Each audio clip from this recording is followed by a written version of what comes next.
This episode is brought to you by Odyssey Mushroom Elixir.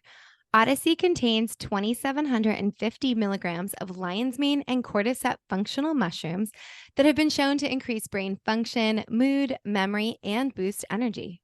With Odyssey Mushroom Elixir, there's no need to settle for a drink that's full of chemicals and empty calories. The flavors are delicious. There are caffeinated and uncaffeinated options, and I love to use it as a mocktail at parties, as an afternoon pick-me-up. And while I love all the flavors, my favorite is the sparkling dragon fruit lemonade. If you want to try Odyssey Mushroom Elixir, you can take 20% off your purchase today with code CWPodcast, all one word, at odysseyelixir.com. And all of that information can be found in our show notes or on our link tree on Instagram.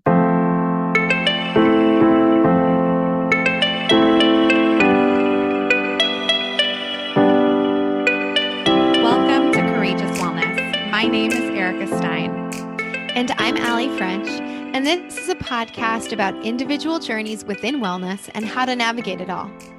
After Allie experienced a cancer diagnosis in her 20s, and Erica went through a self-love journey, we created a platform to interview real people from all walks of life that have combined all types of practices. From physical wellness to emotional and spiritual, we hear courageous stories and focus on why it's important to share them. We are both certified integrative nutrition health coaches, and together with our community are learning to live our most purposeful lives by sharing one courageous story at a time. It takes courage to share these journeys, and by talking about them, we aim to destigmatize the process. We want you to be your own health advocate, feel educated and informed on the latest in health and wellness, and empower you to feel your absolute best. And because we want to bring forth a wide variety of stories, the opinions of our guests do not necessarily reflect our own, but we hope the diverse and varied stories will empower you to make the best choices for your own life. So join us as we and our community share our courageous wellness.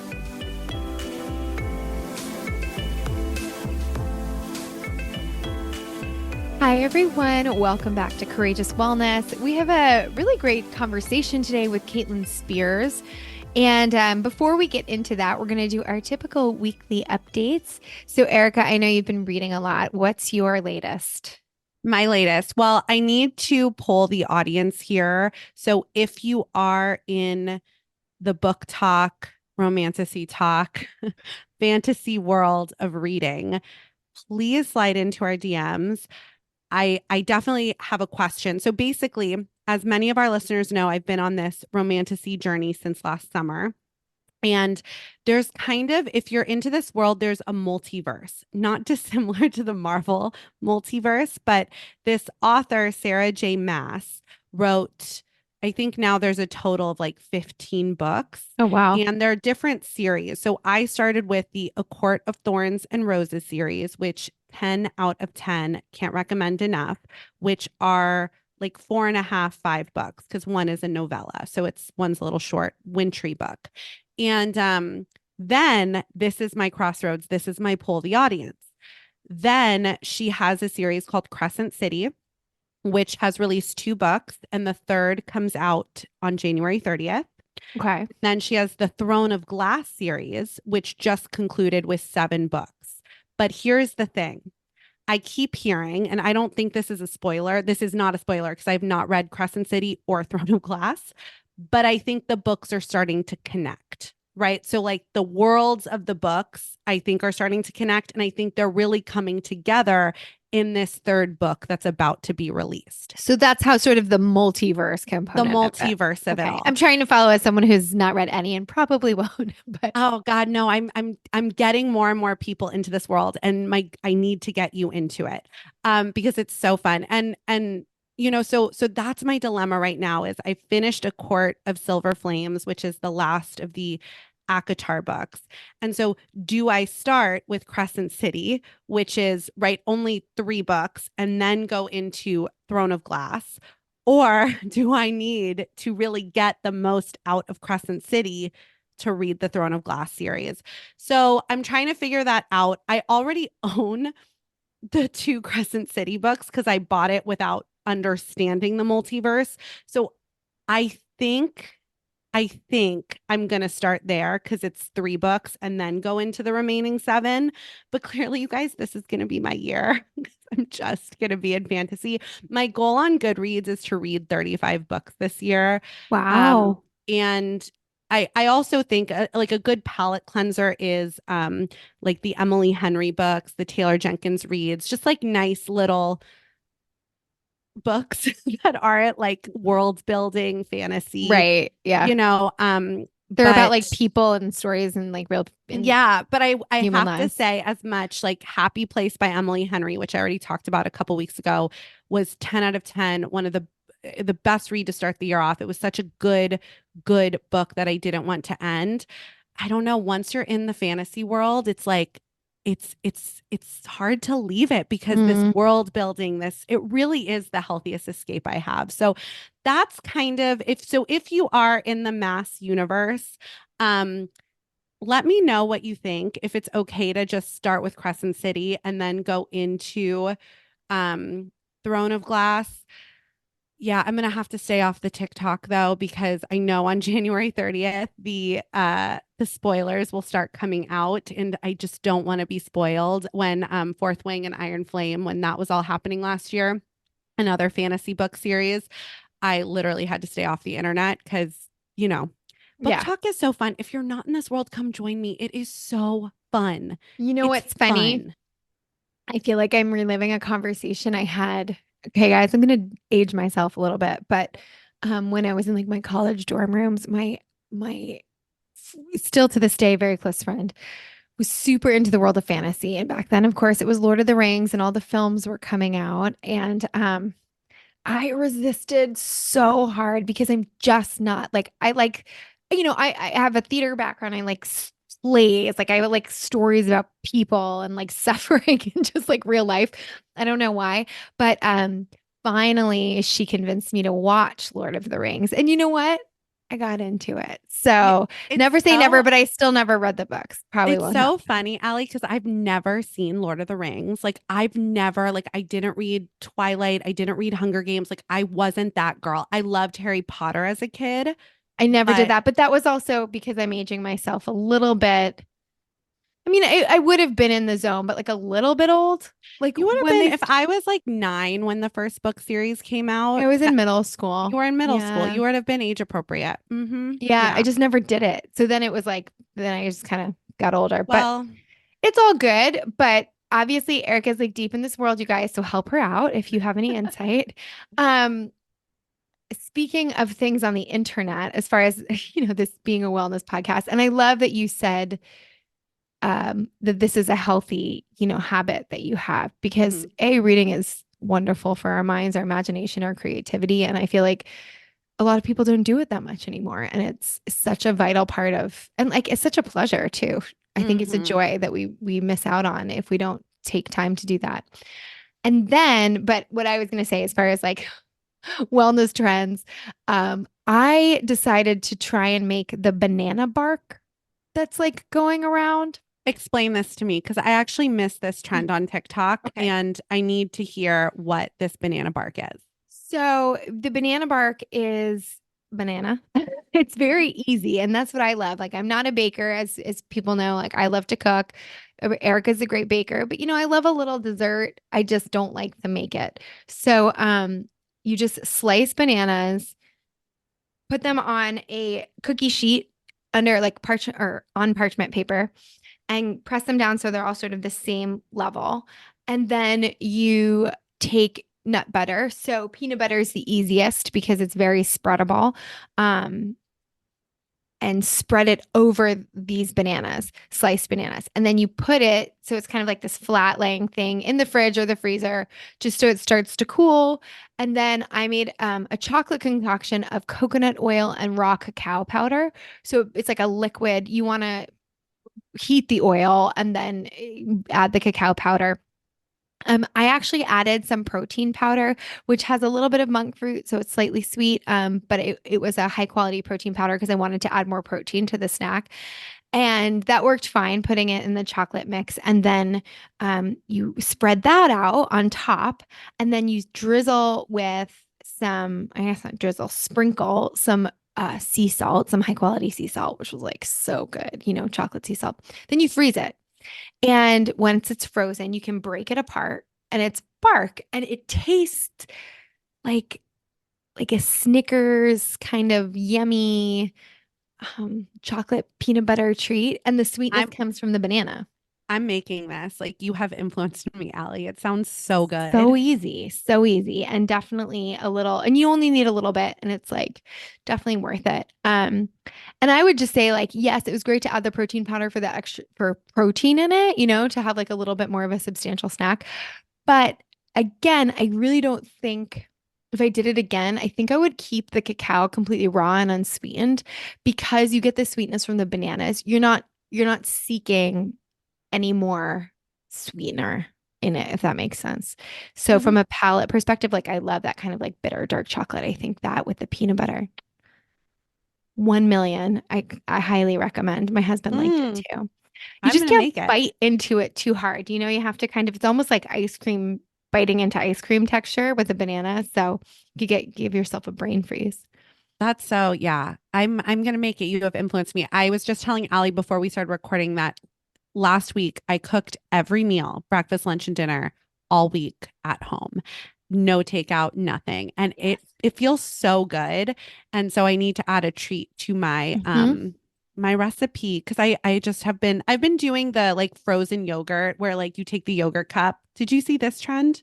Yeah, but I don't eat yogurt. Oh, So you don't. You're dairy that's why, free. yeah. So I just kind of like, Obvi. You can do it with coconut yogurt too. that's But true. so I do that sometimes because it's just easy, Yeah. if I want something sweet and high protein. But yeah, it's been nice to be cooking at home, I have to say. It It's good. feels And guys, like, good. man, I know, and I know Caitlin talks a lot about this in her coaching, but like, oh, the benefit of whole foods is so awesome overall on your system. And I think after, I know for myself, after just like a week, I was in New York, lots of restaurant food, just cooking all month has been such a gift. And I've noticed a big difference, especially on digestion, all those fun things. So Skin too. with that, skin too, it's all connected. Um, should we get to Caitlin's intro? Let's do it. I loved this conversation with Caitlin, and I know you guys will too. So today we welcome Caitlin Spears, a professional model turned certified health, nutrition, and fitness coach and founder of Complete by Caitlin. Caitlin believes we are at the forefront of a flourishing health coaching industry, and her goal is to bridge the divide between Western and holistic medicine. At 18, Caitlin experienced a painful rejection in the final casting round of the hit show America's Next Top Model. And over the next decade, she struggled with body image, dysmorphia, and binge and restrictive eating while continuing to work as a professional model. Today, she holds certifications from the Institute of Integrative Nutrition, Precision Nutrition, ACE Fitness, and she's the founder of a successful health coaching business and talks to us today about how she was able to transform her life and her mindset. In this episode, we discuss the journey of internal transformation, building a mind body connection, trusting your intuition and the universe, and how she helps clients do the same. We also talk about navigating life in the spotlight and dealing with social media. Caitlin's long term partner is a member of Big Time Rush, so they are uniquely equipped to discuss the challenges surrounding public attention. She offers a ton of insight and tips in this episode on so many topics. We know you're going to enjoy it, so let us know what you think by tagging us at Courageous Wellness. Enjoy the episode.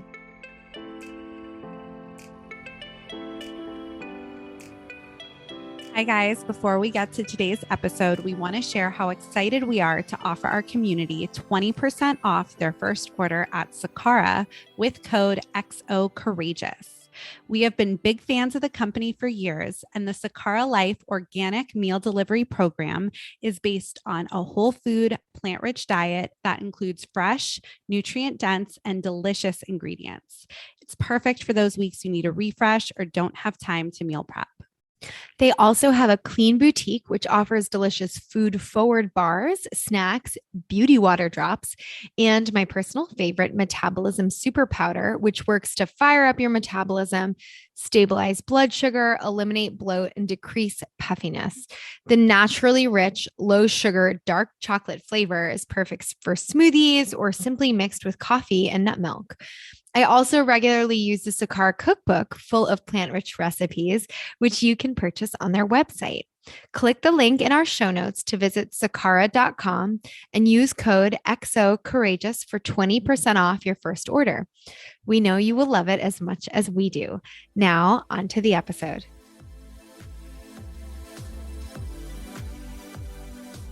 Welcome, Caitlin. Erica and I are happy to have you on the show today.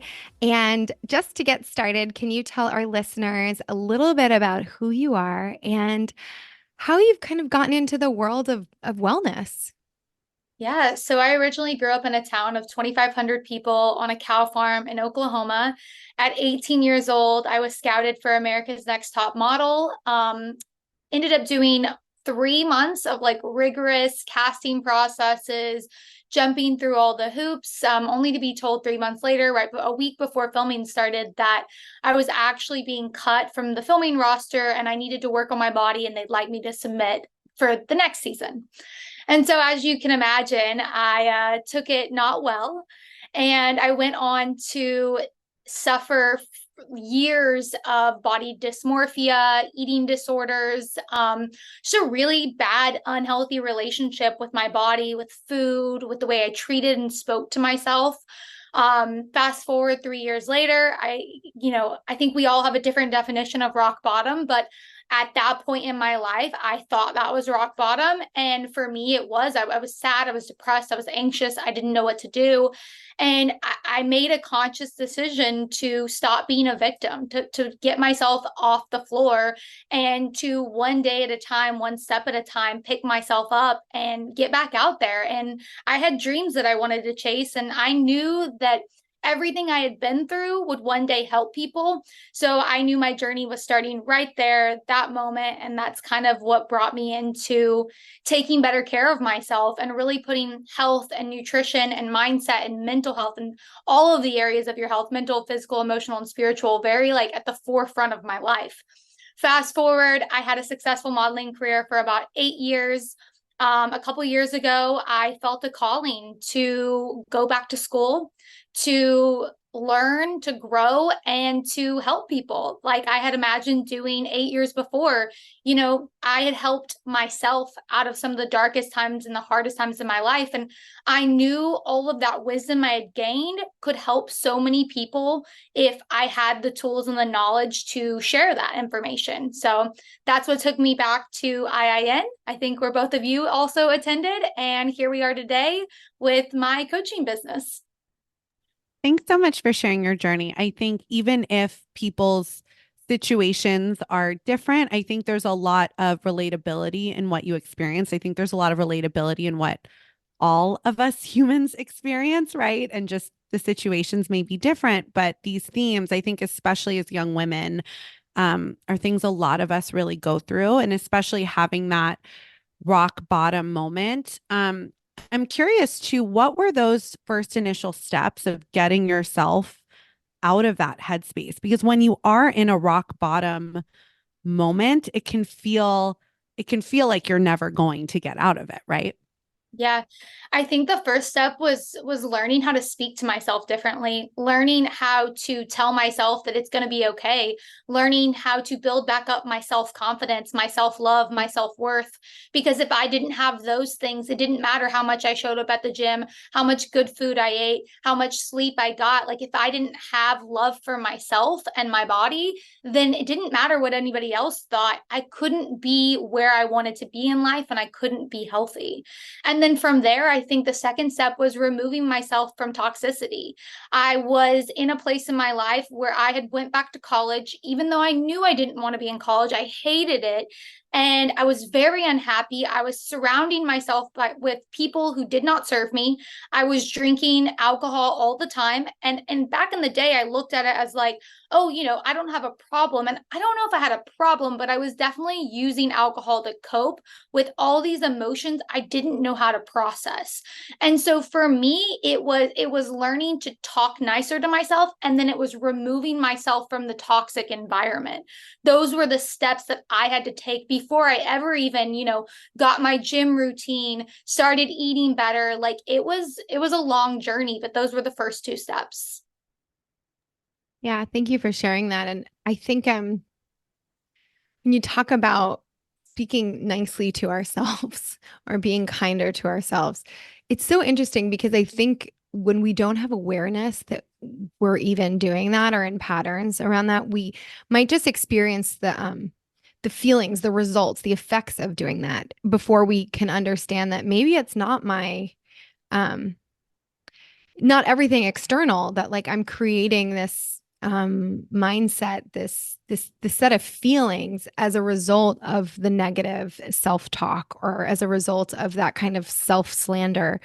And so just to even build awareness around that, I think can be so empowering. And then getting the confidence to say, like, maybe this environment is now also not serving me, and that I deserve to be in a place and a space where I'm surrounded by people conscious, or like I'm choosing people to spend my time with that are more supportive of the self-talk that can be affirming and loving and kind to ourselves.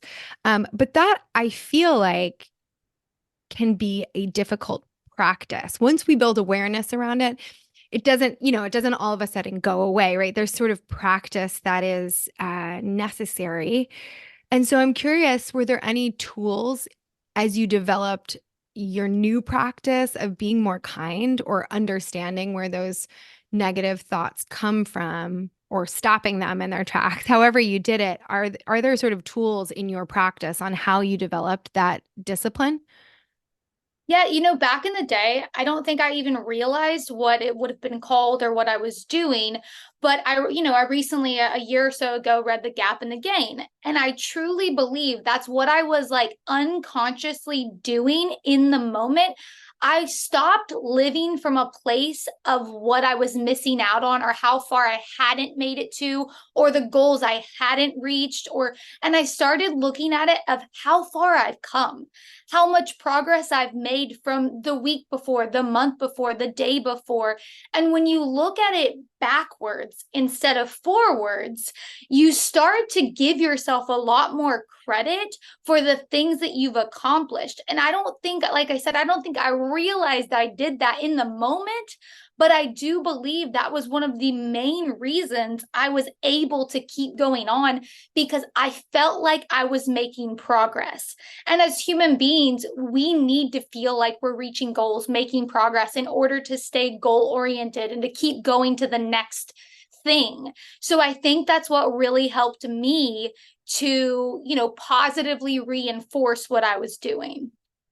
Yeah, I find that so interesting. I had those experiences too, where it's like you don't have the name for it, or there's but looking back, you're like, oh, I was manifesting, or I was, shifting my perspective in these ways that when you're in it, you might not be aware of it, but it's really cool to look back and be like, whoa, that's exactly what I was doing back in the day. And I think that you touched on something really important, which is that perspective shift, right? And I think the stories we tell ourselves are so important.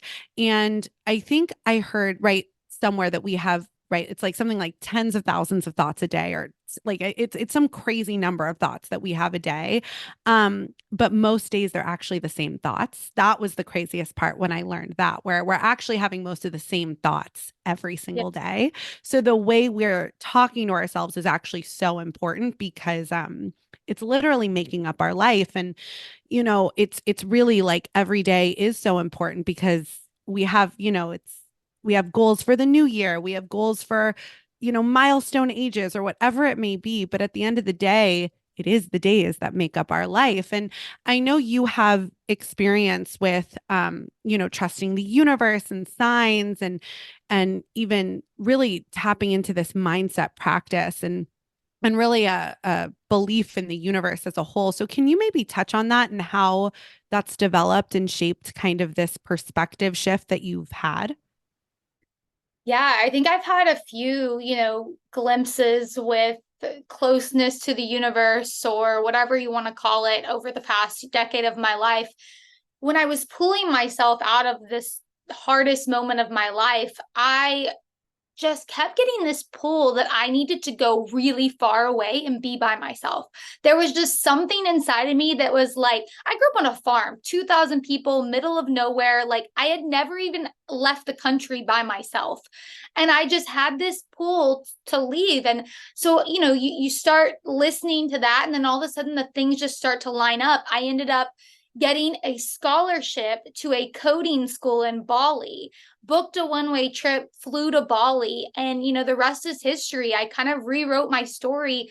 I got as far away from everyone as I possibly could to get quiet, to finally hear my own voice. I hadn't heard my own voice in so long, because from the moment you are in high school and you graduate high school, everyone is telling you what you need to do. You need to go to school. You need to get this degree. You need to make a certain amount of money. You need to have kids. You need to get married. All of these things. And I just felt so overwhelmed. I felt like I didn't think I was doing anything right and that no one was on my side. But when I got really far away and the noise got really quiet, I realized that all of that was just noise. And I needed to learn to listen to that internal voice more and block out all the external noise. So over the years, I kind of just kept with that practice because moving to Bali was one of the best experiences of my life. And from there, a few years ago, when I decided to go back to school, I just again had this pull, this like calling of like, I want to be educated. I want to share my story. I want to help people. And then the dominoes, they just kind of lined up, from the school, getting a full ride scholarship to the school, to the people I met that introduced me to the people at the school, to the program, to my business mentors that came after that, to setting up my own business. Like they just fell so perfectly. And I'm not saying that they were easy. I put in the work every single day, but it was easier because I was trusting my intuition, because I had trusted it before and it didn't steer me wrong. So I had more confidence in it the second time, the third time, the fourth time. We want to take a quick break from this episode to tell you about BTR Nation. BTR is a female-founded food brand that is on a mission to end mindless snacking with their protein bars with a purpose. BTR bars and chocolate truffle cups are plant-based and made with no gluten, no dairy, no soy, no added sugar, no corn or rice syrups, no GMOs, no natural flavors, no sugar alcohols, no stevia, no inflammatory ingredients, and no gums or fillers. It's the cleanest label in the category. They only use ingredients that you can pronounce and adaptogenic superfoods like reishi, lion's mane, and cordyceps. Allie and I love BTR bars and always have them in our cabinets. I am currently loving the cinnamon cookie dough energy bars, and the cherry dark chocolate truffle cups are my favorite sweet treat. Founder and owner Ashley Marie found inspiration for her brand in an unlikely place at an unlikely time, at the hospital cafeteria. When both of her parents were diagnosed with cancer, her life turned upside down as she became their caretaker and her own nutrition began to suffer. Ashley was devouring protein bars when she could, as many of us do, to fit in a meal or a snack. Most of the bars she quickly discovered were filled with sugar. After her parents passed away, she founded her bar brand based on their family mantra: be bold, tenacious, and resilient. BTR. If you want to try BTR bars and truffle cups, you can save 20% on your order with code Courageous Wellness at btrnation.com. You can also find this link in our show notes and Linktree on Instagram.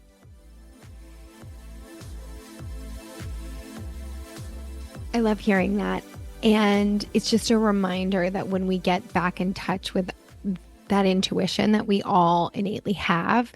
Get in touch with it, remember that it's there, and give space for us to like actually be able to listen to it.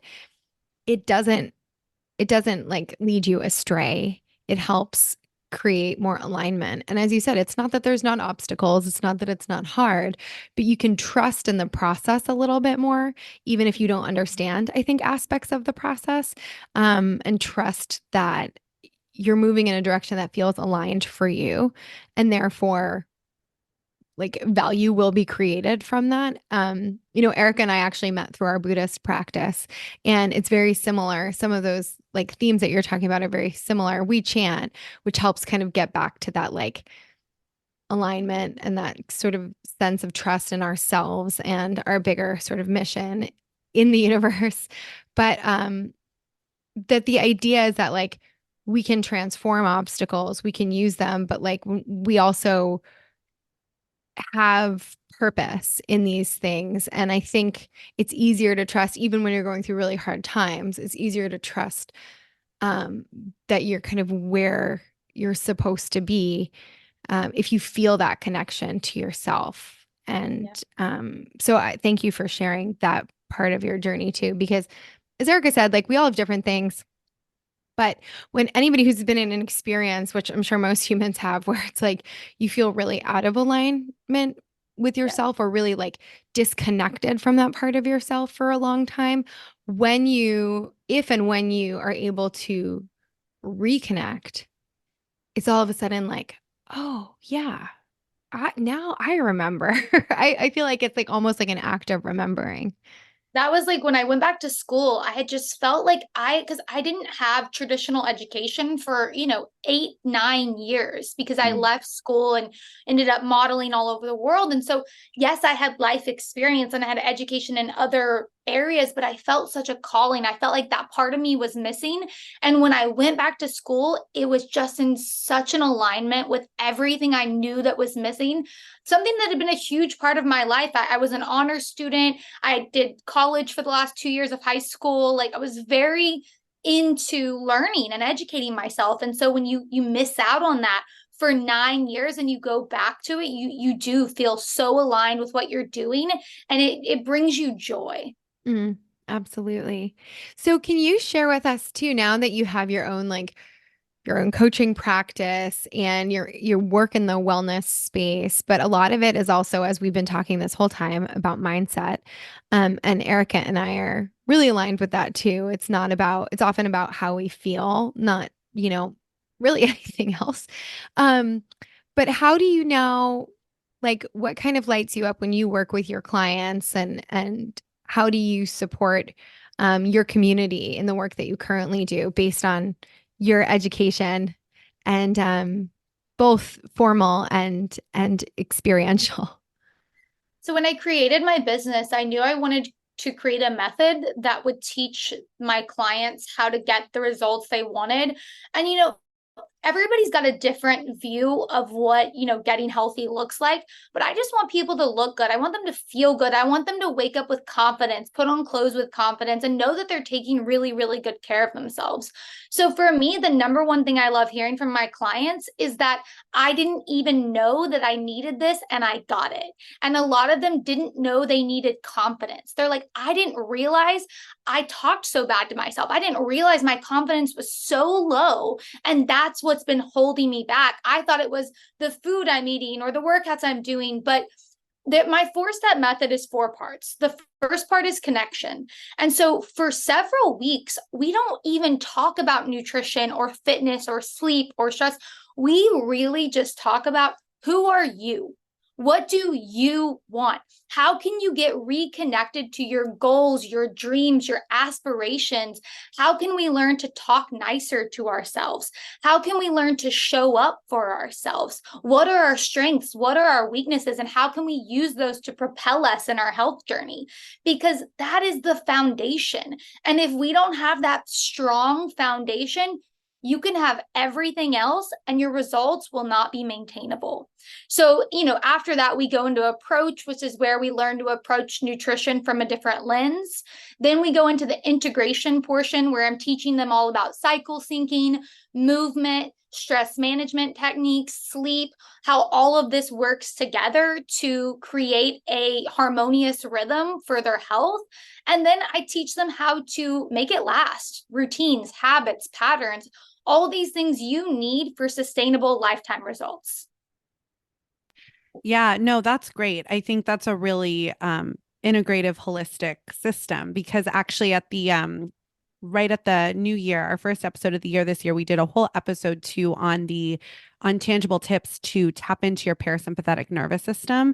And as you're talking about, I think sometimes so many clients come with these goals or these ideas, or even if they want to focus on nutrition or whatever it may be. But if we're living in chronic stress, if we don't have this connection to ourselves, like it doesn't matter about anything else because we're not going to feel good. We're not going to have long-term results because our body is, we know chronic stress and I think chronic stress too comes from like a lack of connection to ourselves and to our integrity and to living in alignment. And you mentioned something earlier in our conversation about when you started your journey through the process of transformation, it was also about releasing toxic people, right? And I think so often now people are starting to realize it's not just the food on our plate or the movement we do, but the people we surround ourselves with as well, or the content we consume, even the people we follow on social media, all of that can really impact our perception of reality. And I think a lot of times, especially young women, because now you're in long-term partnership. And I think for a lot of young women, finding long-term partnership is a big goal of theirs. And so can you maybe talk to us a little bit about that process with people and dating as you were going through this transformative journey? I remember my relationships during this period of my life were so toxic. And I used to think that it was because of them.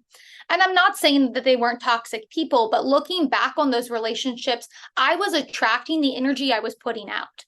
And so when I changed my energy to be, I stopped caring about what other people thought about me, how someone else wanted me to show up.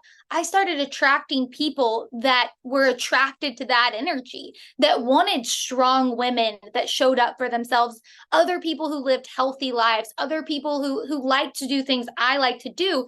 So the best advice I could give anyone who maybe you're younger or maybe you're in your mid-20s and you feel like you're attracting toxic energy, look inside. What energy are you projecting out to the world? Because a lot of times we want to play the blame game, but sometimes when you look back and reflect on your relationships, I'm not saying that, of course, everyone has toxic relationships, but generally speaking, if you look back, sometimes it's because you're not taking care of you.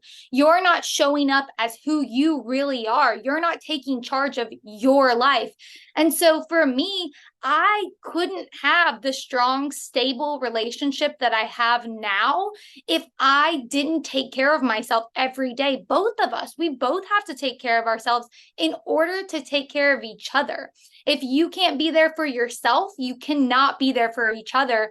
And I'm sure if any of you are married or in long-term relationships, like it's not easy. It is work every single day. So you have to be in a place in your life where you're ready and willing to put in that work for someone else.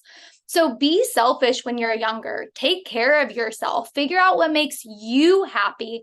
And then when the right person comes along, you're going to be ready for it and you're going to be willing to take on that responsibility.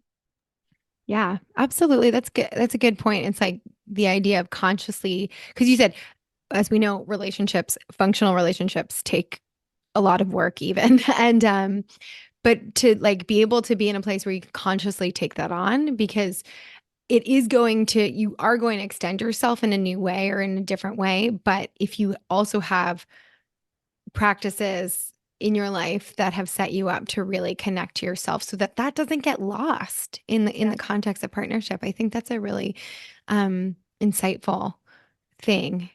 And I'm curious too, I know that you and I think your partner both have sort of like at least in the context of social media, pretty big followings, and oftentimes find yourself in the public eye. And I think in this world, like especially through social media, where it's so like people feel like it's so they know you, even in a way beyond television. I think television was the first, like I heard someone interviewed about this once where it was like when film all of a sudden turned into like actors that you recognize, but they were in your living room, right? Like in the 50s and 60s. All of a sudden there was a different familiarity. We're like, oh, these people are in my home every week rather than having to go to the theater to see them. And now I think I was thinking about this in the context of like current media in the 21st century and with social media. I think that's taken even to another level, and people behave in ways on the internet too that sometimes are just it's just mind-boggling, because like Erica and I talk about it, like people would never ever behave that way necessarily in person, but there's like even more of an assumed level of familiarity. So I'm curious, like how you two navigate that both in partnership, but in your business as well. We know it's a curated form, but I think oftentimes it's so easy for all of us to forget that too. So could you just like speak to that kind of component of your business and your life? Yeah, I mean, so we've been together 5 years, and when we first started dating, it was extremely difficult. I had never been in like I had a big social media following, but I'd never been in like celebrity spotlight. It's not something that I was looking for. It's not something that I wanted. And yet somehow people just like you said, they think that they know you and they think they have the right to tear you down. And, I received death threats. I received the worst things you can imagine through social media, through emails. And it took me a long time to figure out that I had to just separate that part of my life and my day-to-day life, especially once I transitioned my account into like my business account now. I am like no, I don't play around. Like if you're not a nice person, you're blocked. If you're not a nice person and you're sending me DMs, they're blocked. Like I don't have time for your energy. I know I'm a good person. I know how I show up in this world. If you don't like me, that's not my problem and I'm not going to take it on. And so I had to really get tough, because you do think like, "Oh, I'm tough. It's not going to bother me." But when every day you're seeing these women of all ages just tear you down and be so mean, that I'm just like, you know what? At the end of the day, it's not me, it's them. They're going through something. They've got a problem. There's something going on in their life and they're projecting. And that was what saved me a lot of grief, was like, it's not me, it's them. So separating that part of my life, I also really try to stay out of the public eye as much as possible. As far as like the celebrity world goes, I don't like, I honestly get anxiety at huge events and like red carpets. Like, I like dressing up, but I'm like from a small town in Oklahoma. Like, those things are just not my favorite. So, when I don't have to go, I don't go. I love supporting my boyfriend. I love showing up for him. I love my business. But even for me, like speaking on a stage for my own business, I have like social anxiety. So it's just really reminding myself that my business is really, really important to me. And everybody else is, if you want to be nice, you're welcome in my community. We welcome every single person in the world. If you're not a nice person, you're blocked, you're gone. That part of my life is separate. I think it's really important to what you just said as well. And it comes back right to that connection with self, to realize like, I know who I am. I know I'm a good person. I know the truth about me, not these strangers on the internet. And I think, I can't imagine, because yes, we're talking about, it could be social media, it could be celebrity, it could be, but I can't imagine being a middle schooler or a high schooler, even an elementary school kid now. I feel like it starts so young, where you might not have that connection to yourself, and you hear the bullying or the trolling and then internalize it about, again, these stories. It's like the stories we tell ourselves, because we all learn the stories we tell ourselves from somewhere. And I learned them before social media. And I just can't imagine how difficult that is and would have been for me. And yeah, and I think that's exactly it. It's like I can't imagine what it would take for me to, I literally don't think there is anything in the world that would make me as a person comment something mean on someone's page or send someone a mean deal. Like literally nothing in the world would ever get me to that point. And so I think remembering, like you said, if anyone out there is dealing even with a bully at school or, you know, a bully in their life, it's like, it's not about you, right? It is exactly like what you said. It's projection of some sort of inner pain. And at least for me, when I see stuff like that, I just send love and I like wish them love and help. And then I'm like, okay, block, Yeah. like you said, like bye-bye. But yeah, and I think like you said, when it comes to Allie, as you mentioned, it's like everything is on our phones now. Even people listening to this, we're in people's ears right now. In the future, someone is listening to this, and there is that kind of personal connection to that. And I do think though with celebrity, it can become really even bigger, right? These parasocial relationships people have. And so, yeah, I think you're a great person to speak on this because you're literally living it on so many different realms at this point. And how did you and your boyfriend meet? We actually met on a dating app. It's called Raya. Oh, yeah, yeah, yeah. So, Very yeah, cool. Oh, I so was our joke is that I didn't have to pay to date him because I have like my friend gave me like a free friend 3-day trial or something. And literally we met, like he messaged me within the first few days of me being on the app. So I never paid for the app. I love that. Oh my gosh, that So remind funny. my girlfriend just is in a relationship and they met on Raya, but it was her first match. And Yeah. so it's like really, I almost feel like it's a modern day romance when that Yeah. happens. So very cute, It's very gonna cute. be, it's definitely gonna like all those stories. There's gonna be like a Hallmark movie about it soon. Truly.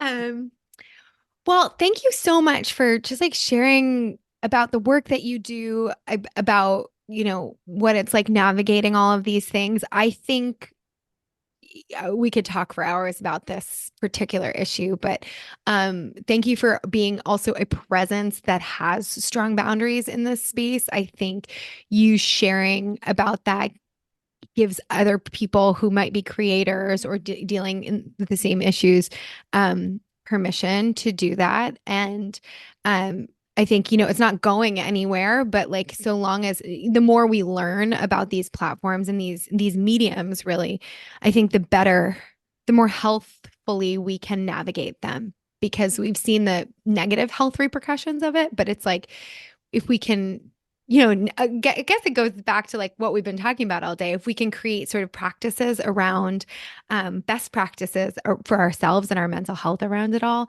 I think they can be used for good and to create community like you've done. So, I mean, it's as amazing. I get to connect. Sorry, I just want to say no, yeah, absolutely. it's insane to me that I get to connect with hundreds of thousands of people all over the world instantaneously, posts, going live, stories, and they get to come and grow and be a part of a community. And I get people all the time telling me that I've changed their life just by showing up on social Mm. media, just by being like a guiding light or a motivational light in their life. And to me, that's why I do it. I don't do it for the haters. I don't do it for the negativity. I do it because if I change one person's life, like that is the impact that I want to leave. And that is what I want to, that's the name I want to leave for myself, you know, one day. We all want to make an impact. Absolutely. Yes, thank you for that. As we begin to wrap up, we always have 3 wrap-up questions for all of our guests. And to start off, the first one is today, what does your daily self-care look like? Do you have any daily practices you can share with us and any non-negotiables in your day? Yes. So right now I'm actually doing a 75-day hormone balancing challenge for myself because I've been on my health journey for 10 years. I love to challenge myself. I love to show up for myself. So right now, a couple of like things that are my non-negotiables are fresh air and sunlight if the sun is out first thing in the morning. It automatically makes me feel better. It automatically gets those good endorphins going. My second non-negotiable is my matcha latte in the morning because it is absolutely just the best thing and it makes me feel good. And then my third non-negotiable is moving my body, whether that's going for a walk with my dog, doing Pilates on my mat, going to a workout class. Like that is how I want to start my day. Sunlight, matcha latte, and movement. Those are so great. Thank you for sharing. And I'm just curious, what is your astrological sign? You mean like Scorpio? Yeah. Are you a Scorpio? Yeah. Okay, very cool. It's not one of our wrap-up questions, but I feel like it should be, Allie. We should talk about it because I ask everybody. The next official question that we always ask is, what does being courageous mean to you? I think being courageous means showing up for yourself, not showing up for anyone else, not being courageous for anyone else, not being strong for anyone else, being strong for you, being strong for the women that you want to inspire, for the little girl who you were when you were 7 years old and you used to look up to those women. Be that woman, be strong, be courageous that you would have looked up to at 7 years old. Love that. And then the final question is, do you have a book recommendation for our listeners? And it can be on any topic, just something that's meant something to you. My 2 book recommendations are The Gap and the Gain. If you're living in a little bit of a negative headspace, it's a great mindset work book. And my second one is The 5 a.m. Club. If you're looking for better habits and practices, it's a great, great read. Thank you so much. We really enjoyed this conversation with you. And if anyone wants to find you, follow you, work with you, where can they do that? I am at Caitlin Shea Spears on all social media platforms, and my website is just CaitlinSpears.com. Thanks for tuning in to another episode of Courageous Wellness. Tune in every Wednesday for a new episode featuring a different guest each week. Subscribe, rate, and write us a nice review. And you can also follow us on Instagram at Courageous Wellness or get in touch via our website, www.courageouswellness.net, where you can also find additional info about our health coaching services, virtual group events, newsletter, and more. Until next week, I'm Allie. And I'm Erica, and we're Courageous Wellness.